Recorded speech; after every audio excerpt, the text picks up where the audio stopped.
It's going down for real.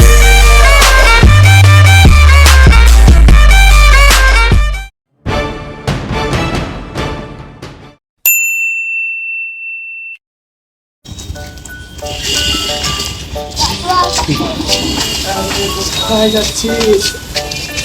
এই যে এখানে একটা বাড়ি আছে, এখানে যাচ্ছি চল। আমরা। এসো।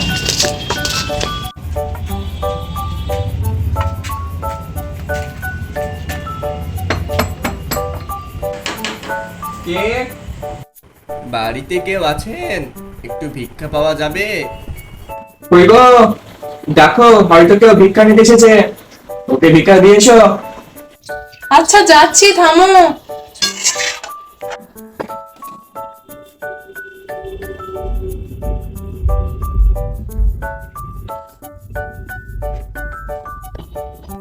কজন আছেন? আমরা তো দুজন। আচ্ছা থামেন।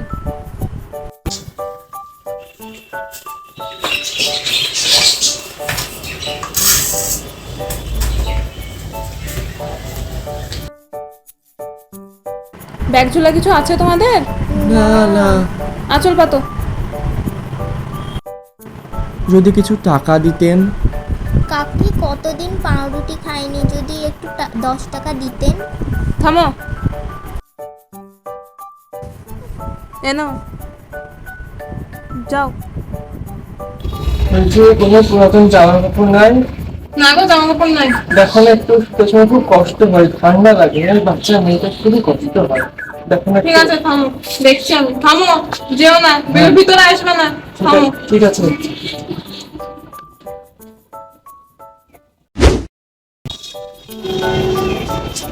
এলা, দেখছি ঠাকুমা, ঠিক আছে, যাও। বলছি কিছু খাবার খাবে না? কি তোমাদের জন্য তো আমার তরকারি পুড়ে গেল। যত দিই তোমাদেরকে তত চাই তোমাদের। যাও।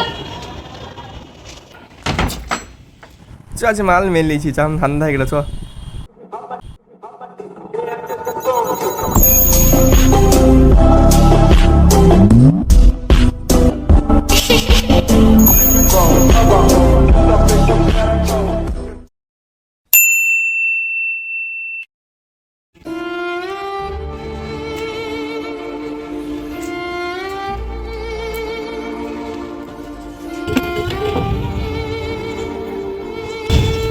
কার্ড দিয়ে তো কালি মারছেন না।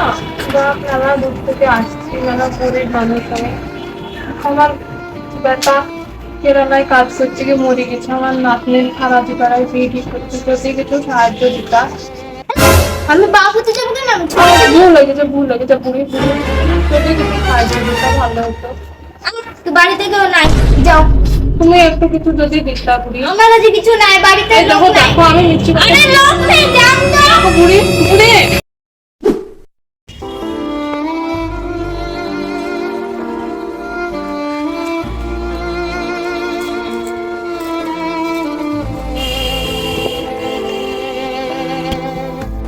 বাপ, মেলা গরিব মানুষ আমি। বাপ, মেলা দূর থেকে এসেছি।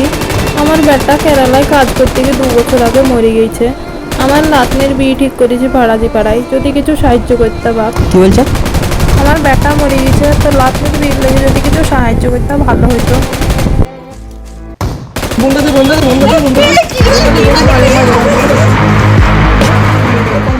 দাদিটা পালিয়ে গেল কেন? কোন দাদি? ও দাদি ফাদি বাদ দে, এইদিকে গেম খেল, গেম খেল, অন কর, শট কর।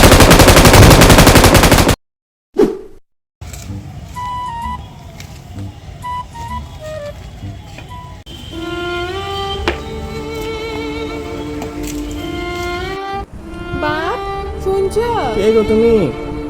বলো। আমি খুব গরিব মানুষ বাপ। আমার স্বামী 2 বছর আগে কেরালায় কাজ করতে গিয়ে মরে গেছে। আমার মেয়ের ফারাজি পাড়ায় বিয়ে ঠিক করেছি, অনুষ্ঠানের লেগে যদি কিছু সাহায্য করতে বাপ। হ্যাঁ গো। আরে তোমার তো আমাদের পাড়ায় বাড়ি, তোমার আমার সাহায্য কি লাগবে? হ্যাঁ, তোমার তো কোনো মেয়ে নাই, শয়তানি করছো? তোমার বেটা সব খাচ্ছে, থামো, তোমার হচ্ছে।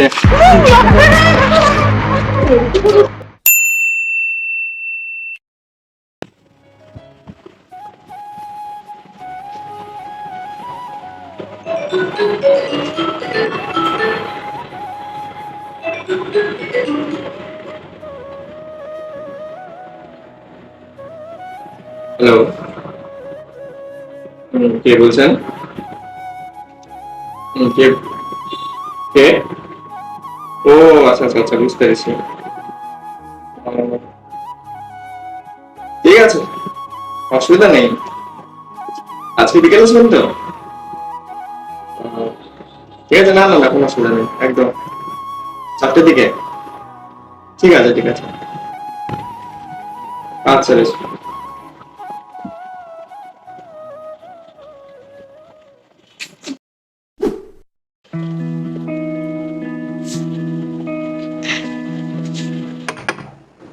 কই মা, শুনছিস?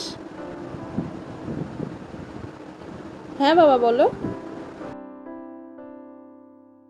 পড়াশোনা করছিস নাকি? না না সেরকম না, বলো তুমি কি বলছো। মা, আজ তোকে বিকেলে কিছু লোক দেখতে আসছে। আজ বিকেলে একটু সেজে থাকিস তো। দেখতে আসতে মানে বাবা, আমি তো বিয়ে করবো না এখন, তুমি আবার ওদেরকে আসতে কেন বললে? না রে মা, ওরা খুব ভালো মানুষ। আশেপাশে খোঁজ নিয়ে দেখেছি ছেলেটা খুব ঠান্ডা মেজাজের। আবার এমনও নয় যে ছেলে কিছু করে না, খুব ভালো জব করে। ছেলে একজন সফটওয়্যার ইঞ্জিনিয়ার। অতএব একবার ভেবে দেখতে পারিস। আমি তোকে জোর করবো না, পছন্দ না ঠিক হলে আছে ক্ষতি নেই। ঠিক আছে, তুমি যেখানে বলছো সেখানে আমি ওদের সামনে যাব, কিন্তু আমার উপর কোনো জোর হবে না। আমার যদি পছন্দ হয় তবে আমি বিয়ে করব।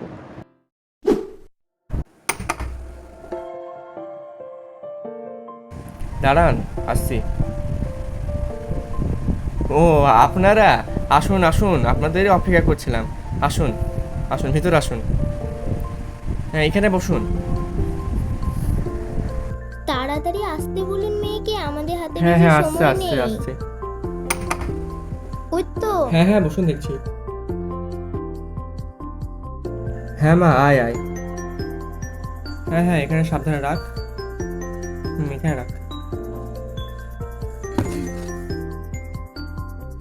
হ্যাঁ হ্যাঁ, এখানে বস।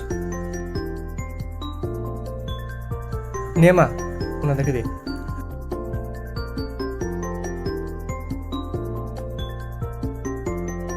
তো বাবা, তোমার পোস্টিংটা কোথায়? কলকাতা। ও, কলকাতা। আচ্ছা আচ্ছা। বাবু আমাদের খুব মেধাবী, ছোট থেকেই পড়াশোনা ছাড়া কিচ্ছু বোঝে না। এর মা মারা যাওয়ার পর থেকে আমি একাই একে মানুষ করেছি। মেয়েও আমার খুব ঠান্ডা মেজাজের। আমার ছেলেও খুব ঠান্ডা স্বভাবের। আচ্ছা মা, তোমার নামটা কি জানো? মিতা। আচ্ছা মা, তুমি কতদূর পড়াশোনা করেছো? এমএ পাস করেছি, এখন চাকরির জন্য প্রিপারেশন নিচ্ছি। ও, মা একটু হেঁটে দেখাও তো।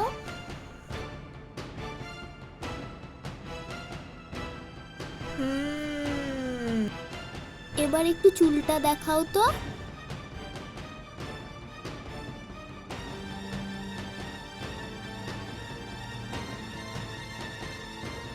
আসলে তো লাগছে খুব একটা ভালো না।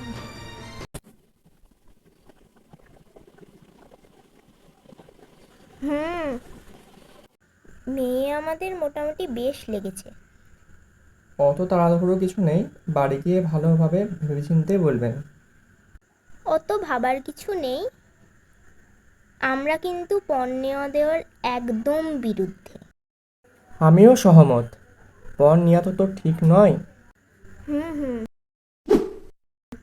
আমি আর বাবু মিলে একটা বাড়ি বানিয়েছি। ওই বাড়িতে ও তো আমাকে খাট বানিয়ে দিয়েছে, কিন্তু ও নিজের জন্য কোনো খাট বানায়নি। ওই যে পুরনো বাড়ির চৌকিটা, ওই চৌকিতেই ও যদি ওকে খাট দিতেন। ঠিকই বলছেন। আমাদের নতুন বাড়ি, বুঝতেই পাচ্ছেন প্রচণ্ড গরম। তো মিতার তো এখানে এই ঘরে তো এসি আছে, কিন্তু বুঝতেই পাচ্ছেন, আমিও বুঝতে পারছি ও এসি ছাড়া থাকতে পারবে না। তো যদি একটা এসি দিতেন। আচ্ছা ঠিক আছে, দেখছি। আমাদের বাড়ির ফ্রিজটা একদম চলে না, তো ওকে যদি একটা ফ্রিজ দিতেন তাহলে ভালো হতো। বাবু ঘুরতে খুবই ভালোবাসে, বিয়ের পর মিতাকেও নিয়ে ঘুরতে বেরোবে, তো বাইকে তো হবে না, তো একটা যদি 4 চাকা দিতেন তাহলে ভালো হতো। মিতার ভবিষ্যতের জন্য তো কিছু টাকা লাগতে পারে, তো ওকে যদি কিছু টাকা দিতেন। কত টাকা? ওই 10 লাখ হলেই হবে। ঠিক আছে, অসুবিধা নেই, আমি দেখছি। তো আপনাদের শুনেছি তো অনেকই জমি জায়গা আছে, তো মিতাকে যদি জমি কিছুটা লিখে দিতেন তাহলে ভবিষ্যতের জন্য খুবই ভালো হতো। এ বুড়িকে এবার তো আর সহ্য করা যাচ্ছে না রে। আন্টি কিছু মনে করবেন, একটা কথা জিজ্ঞেস করবো আপনাকে। আপনার এই ছেলেকে আদৌ কোথাও চাকরি করে নাকি শ্বশুরের টাকায় বসে খাবে বলে ভেবে রেখেছে? কি পেয়েছো নাকি তুমি? করিস না। থামো তুমি তুমি অনেকক্ষণ ধরে চুপ আছো, এবার ওনার সাথে আমাকে কিছু কথা বলতে দাও। আপনি যে আমার এই মেয়েটা শুনে মুখ বেঁকাচ্ছিলেন, আমি আমার বিশ্ববিদ্যালয়ে প্রথম হয়েছি, আমি চাকরি পেলে হয়তো আপনার ছেলের মতো অত বড় চাকরি পাবো না, কিন্তু থামো বাবা থামো, একটু থামো। কিন্তু আপনার ছেলের মতন অত বড় চাকরি পাবো, কিন্তু ছোট হলে একটা চাকরি পাবো। আর আমার মানসিকতা মন আপনাদের মতন অত কলুষিত হবে না, অত ছোট মানসিকতার মানুষ হবো না আমরা। আমার বাবা আমাকে নিজে না খেয়ে আমাকে পড়িয়েছে, নিজে না পড়ে আমাকে পড়িয়েছে। আমার মা মারা যাওয়ার পর আমার এই বাবাই আমার মা হয়ে আমাকে মানুষ করেছে। আপনার এই দিন দেখার জন্য নিশ্চয়ই আপনাদের সামনে আমাকে দাঁড় করায়নি। বাবা নেহাত বলেছিল যে আপনারা ভালো মানুষ, তাই এসছি আপনাদের সামনে। আমার বিয়ে করার একটু ইচ্ছা ছিল। আর হ্যাঁ, আপনাদের মতন, আপনাদের এই দুজনের মতো ভদ্র সমাজের ভিক্ষারীদেরকে আমি আর আমার বাবা কেউই ভিক্ষা দিতে পারবো না। মেয়েকে আপনাদের বাড়িতে ভিক্ষা দিয়ে পাঠাবে না, কোনো টাকা সম্পত্তি পাঠাবে। টাকা নেওয়া হলে অন্য জায়গায় যান। আপনাদেরকে কি আমি বের করবো নাকি লোক ডাকবো? এ বাবু চল, অনেক অনেক অপমান হয়েছে আমাদের, চল। It's going down for real.